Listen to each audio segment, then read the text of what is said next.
choose to please God, mas okay na i-please natin ang Panginoon sa buhay natin. And then the rest, yan, it will follow. At syempre, ipakita mo sa buhay mo on how to please God. Okay? Don't apologize. Don't over-explain yourself. Don't offer an alternative time if you don't like the person, place, or activity. Ganito. Kasi dati guys, ang hirap tumanggi. Kasi nga ayaw mo nang may nagagalit sa'yo, di ba? Ayaw mo nang parang pinag-iisipan ka ng masama. So ngayon parang, okay na, bahala na kayo kung ano. Kasi isipin mo rin yung sarili mo. Para ka ng bida-bida or para ka ng uto-uto at the same time.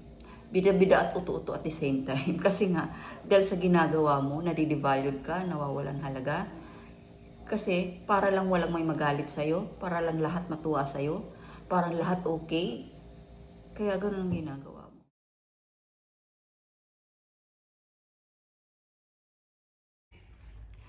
Choose to please God, not people.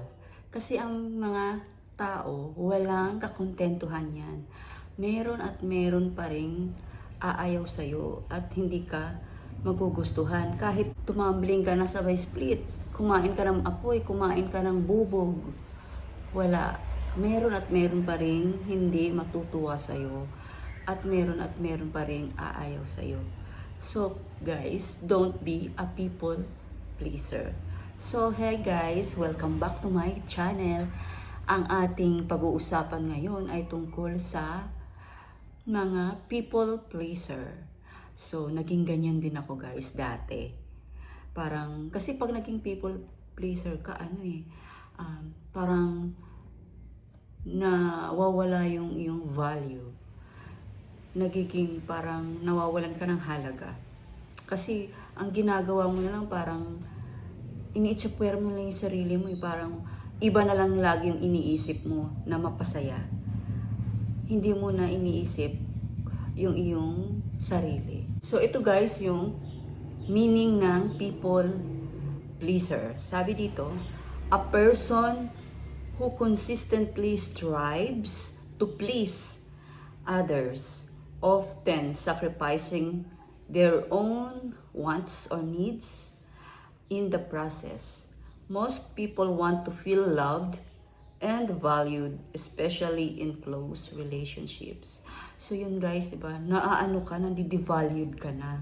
Sa kakaplease, sinasakripisyo mo na lang ang iyong sarili para lang ma-please mo ang mga tao. Kahit pa yata ipatato mo lahat ng mga tao sa buong mundo, ang kanilang mga pangalan sa katawan mo, wala pa ring epekto yan.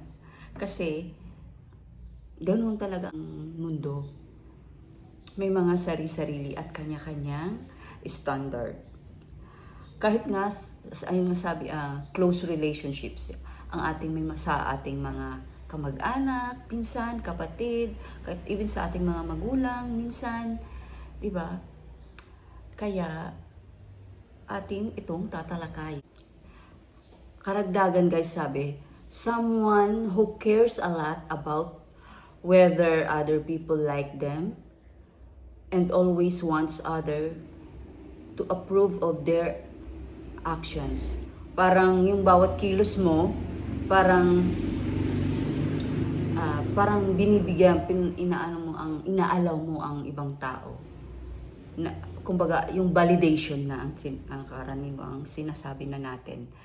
Parang, okay kaya to? Parang ganun. Yung bawat kilos mo, parang kailangan may approve.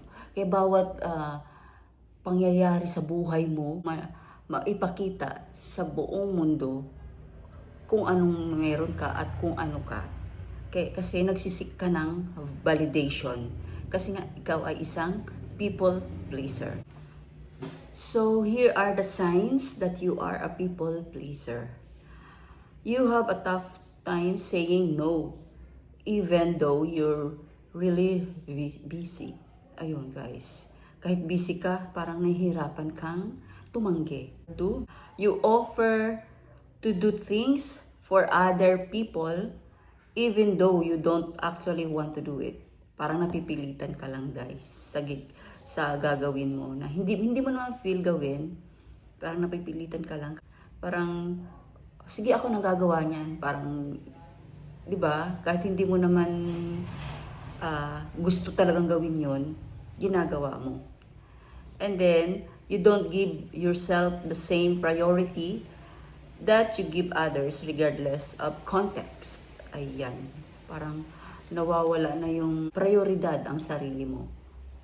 Parang lagi na lang iba ang iyong binibigyan ng halaga. You consistently go the extra mile for people and starting to get resentment about it. Oh, di ba? How sad na yung ganun. And 5, you have a hard time expressing when you don't want to be doing a thing. Ayun. Yung sa loobin mo, parang hindi mo kayang sabihin na hindi ko kayang gawin yan. Hindi mo kayang tumanggi. Parang ganun. Nagawin yung isang bagay.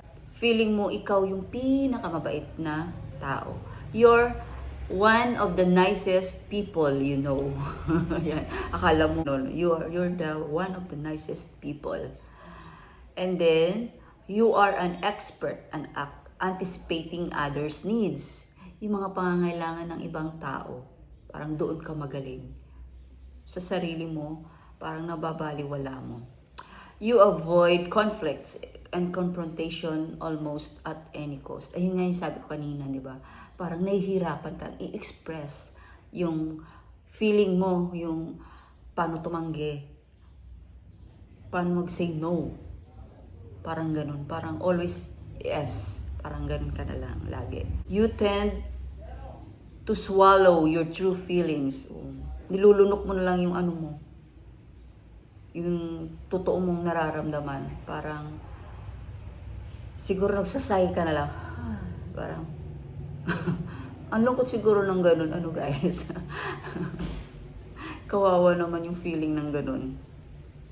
And then you're highly responsible and can't bear to disappoint others. Parang hindi mo kayang ma-disappoint sa'yo yung kapwa mo, yung mga tao sa paligid mo.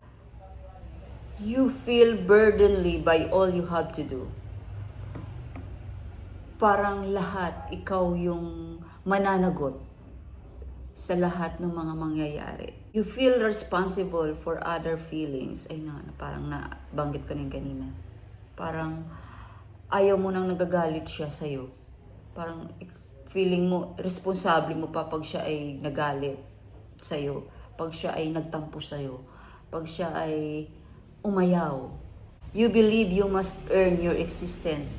Parang feeling mo, kailangan mong pagtrabahuan. Kaya nga minsan para katuloy bida-bida. Kasi nga, gusto mo mapansin ang iyong pagkatao, ang iyong existence dito sa mundo. Kaya ganun ang nangyayari. Parang pinagtatrabahuan mo na lang. Hindi mo nakakalimutan mo na tuloy ang iyong purpose kung bakit ka nandito sa mundo. Lahat tayo ay may kanya-kanyang purpose dito sa mundo kung kaya tayo nilikha ng Panginoon natin. So ito guys, share ko ha. Our purpose is to please God, not people. He alone examines the motives of our hearts. 1 Thessalonians 2:4. NLT version. Mga tatlong phrases to use kung tayo nahihirapan tumanggi sa isang tao. Halimbawa, don't apologize. Don't over-explain yourself. Don't offer an alternative time if you don't like the person, place, or activity. Don't rush your decision if you get pushback. So, ito yung mga phrases guys, no? I'm not sure right now. Can I get back to you on that?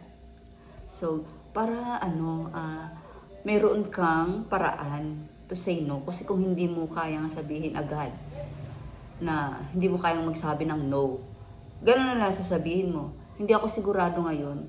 So, iti-text na lang kita or i-message na lang kita. Yan. Kung hindi mo kaya magsabi ng no, di ba? I will get back to you on that.